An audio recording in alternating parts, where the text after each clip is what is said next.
দুঃখজনক গত 2 দিন আগে লেবাননে যে হামলাটা হয়েছে সেই হামলায় 300 জনের মতো ক্যাজুয়ালিটি হয়েছে। তার মধ্যে আমাদের বাংলাদেশি একটি মেয়ে, সে লেবাননে কাজ করতো, সে নিহত হয়েছে একটি পরিবারের সাথে, সেই পরিবারটাও নিহত হয়েছে। ফরিদপুর জেলার চরমদ্দশন উপজেলায় মেয়েটির বাড়ি।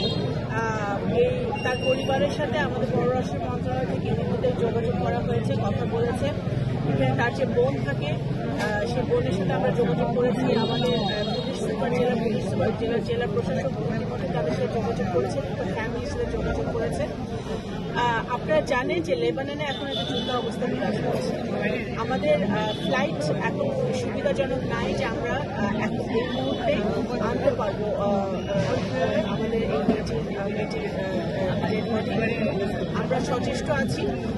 খুব শীঘ্রই আমাদের পররাষ্ট্র মন্ত্রণালয় এবং আমাদের যে মিশন আছে লেবাননে, তারা কাজ করছে যে কীভাবে নিরাপদভাবে মেয়েটিকে আমরা শীঘ্রই দেশে ফিরিয়ে আনতে পারি।